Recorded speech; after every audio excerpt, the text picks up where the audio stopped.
Ketdimi? Xo'p, demak, hamma zashta qildi, endi navbat menga. Men ham proyektimni zashta qilaman. Hozir umuman rejalashtirilmagan, prosta xayolimga kelib qolgan narsani bundoq chizib ko'rsatdim sizlarga. Buni boshlanishi qanaqa bo'ldi? Tasodifan nechtadir chiziq chizdim. Keyin o'shandan g'oya olib, shunaqa qanaqadir ko'rinishga keltirdim.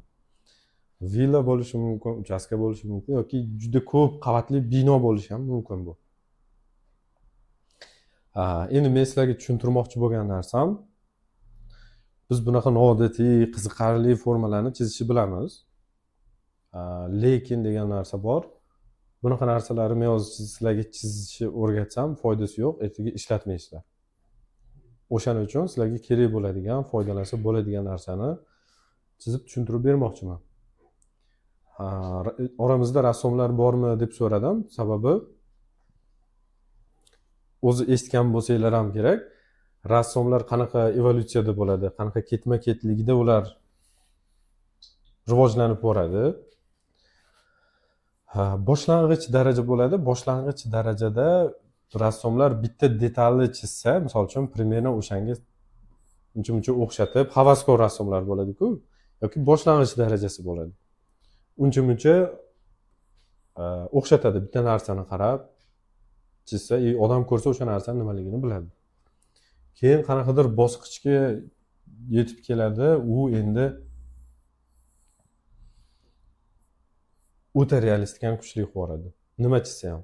Shu odam chizsa ham, shu telefonda chiriq rasmga olasiz-ku, birga bir o'xshatib yuboradi. U o'sha rassomlikda cho'qqisiga chiqqan darajasi bo'ladi. Juda ancha tajribasi oshgan vaqti bo'ladi. Keyingi daraja bo'ladi. Keyingi darajada o'zi nimadir chizib yuboradi, ne qilib. Abstrakt deydimi? Bitta nuqtani o'zini chizib qo'yadi yoki nimadir tushunib bo'lmaydigan narsalarni chizib yuboradi-da. O'zi u 3-etapga o'tgan bo'ladi rassomlar. Nima qilayotganini o'zi tushunadi, keyin o'ta mana mutaxassis odamlar tushunadi. Ya'ni realistga sal bor, realistga o'ta kuchli, keyin undan keyingi etapga o'tsa g'alati bo'lib qoladi u rassomlar. Shunaqa noodatiy narsalarni chizadi-da. U tushunmaysiz u narsani. Tushunadigan odamlar bor. U narsa bizga kerak emas. Aytmoqchimanki, biz mana bu narsani ham kerak bo'lsa chiza olamiz, faqat hozir sizlar bilan biz mana bu narsalarni o'rganishimiz kerak.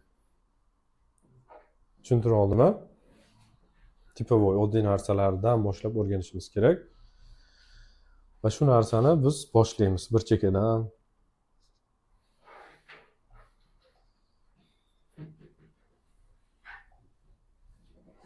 Xo'p, endi bizning vazifamiz o'sha yerda sizlar bilan ajratib olganmiz.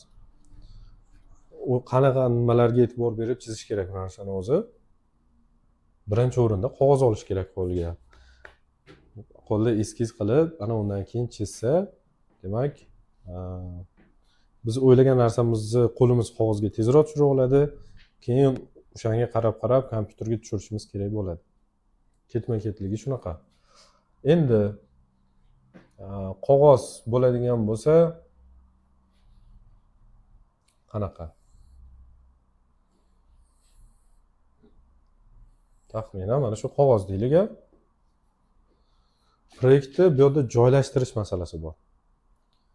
Ozgincha qalam yurg'izishi baribir sizlar ham bilishinglar kerak. Oddiy narsalarni sal chizib yuringlar, qo'l moslashib qoladi. Juda rassom bo'lish shart emas. Sal qalamni tekisroq, to'g'ri yurg'izishni o'zi o'rganib ketasizlar avtomatik. Oddiy narsalarni chizib ko'chirib yurish kerak. Xo'p, qog'ozga nisbatan kompanovka, ya'ni plan joylashtirish. Deylik 15 ga 25 ga mana bunaqa chizsam qanaqa bo'ladi qog'ozga nisbatan? O'sha binoni mana bu yerda joylashtiradigan bo'lsam, xonalarim juda ham mayda bo'lib ketadi, to'g'rimi? Detalni chiza olmayman bu narsani. Iloji boricha buni nima qilish kerak?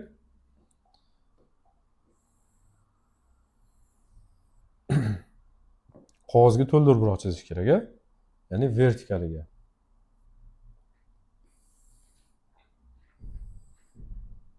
Yigirma beshga mana 15. O'xshadimi?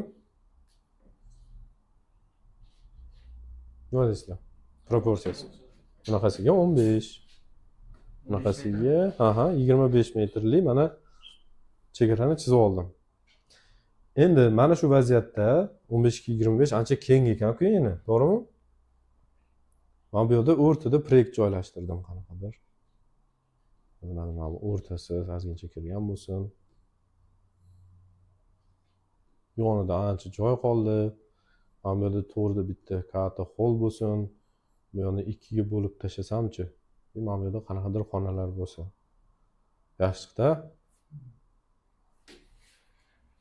Keyin darvozaxona mana bu yerda mana kerak bo'lsa ikkita mashinaga garaj qilib bersam, mana bu yerda o'sha sanuzel, yozgi oshxonalari qilsam, mana bu yerda kerak bo'lsa tapchan qo'yishga ham joy qolar ekan. Mana bu yerdan kalitka qo'ysam bo'lar ekan. Odam kirishi uchun. Bopladimmi? O'lcham bilan Nima ekan? o'lcham chizyapsiz. Ha. Ikkita parkovka nimaga 15 metrga o'lcham qo'yganingizdan keyin o'lcham bilan siz to'rkemani qolish mumkin. Hay yashang. Hamma gap o'sha narsada. Tushundinglarmi? Men bu yerda nima demoqchiman sizlarga? Uje siz bu yerda men proporsiyani noto'g'ri chizib qo'ydingiz. Tushuntirib oldimmi? Klient oldida mabodo noto'g'ri proporsiyani chizib, mana shunaqasiga mana qaranglar, 4 qator xona sig'yaptimi? 4 qator vashi sig'maydi-ku, yonida joy ham qolmaydi-ku. Realniy masshtabda chizsak. Ha, endi 15 metrga qaranglar mana. 15 metrlik masofa. Tasavvur qilinglar. Buni 3 metrdan bo'lsam, 3 qismga bo'lsam. Mana. Demak, mana 5 metrdan to'g'ri kelyaptimi? Agar mana 5, 10, 20, 25. Ko'rdinglarmi qanchalik xato chizganman? Ya'ni proporsiyani yo'qotib qo'ydim. Rassomlarni bundoq qilib ko'rganmisizlar? Nima qiladi ular? O'lchaydi-da nisbatan. Tushundinglarmi? Diyorbekni mana shu boshini bundoq o'lchaydi. Mana shu boshidan nechta tashlasa, umuman bo'yni balandligi kelib chiqadi. O'shani o'lchab olishadi. Tushundinglarmi? Havodan razmer oladi-da, mana shunaqa qilib qalamga qarab. Endi biz juda havodan o'lcham olishimiz shart emas. Oddiy narsani tushunishimiz kerak. Mana bu 15 metr bo'ladigan bo'lsa, 25 metr qancha bo'ladi masofasi? Bu narsani topishni o'rganishimiz kerak. Yana bitta baroq kerak bizga. Xo'p, ana endi bo'lib chiqamiz vertikaliga. Endi doskada sal tekis chizish qiyinroq, xafa bo'lmaysizlar a. Taxminan bilmayman u yoq qancha ketishini, lekin mana men 25 metr chizib oldim. Bunaqasiga. 25 metrni nechiga bo'lishimiz kerak hozir? 5 ta qismga bo'lishim kerak a. Bitta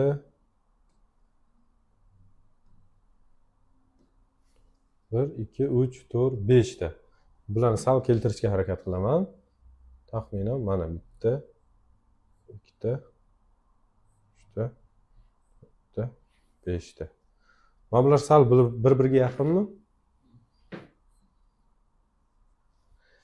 Endi orientatsiya olishingiz uchun. Demak, 15 metr mana shuncha bo'lar ekan masofasi. Mana 5 metr. 5 metrga o'xshaydimi masofasi?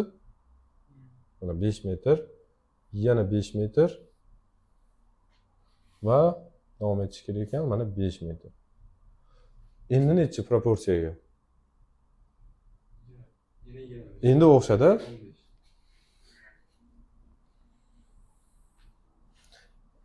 Lineyka bo'lmasa, listda chizayotganinglarda ham xuddi mana shunaqa chizib ketsa bo'ladi, bemalol.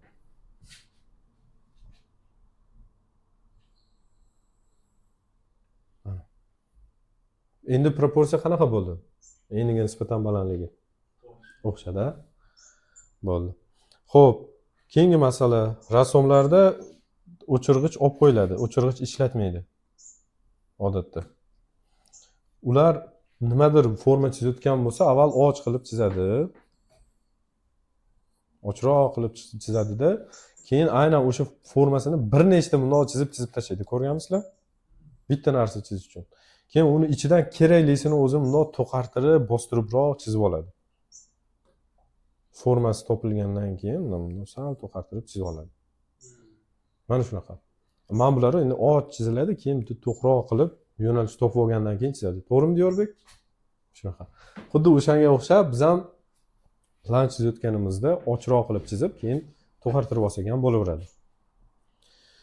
Xo'p. Stop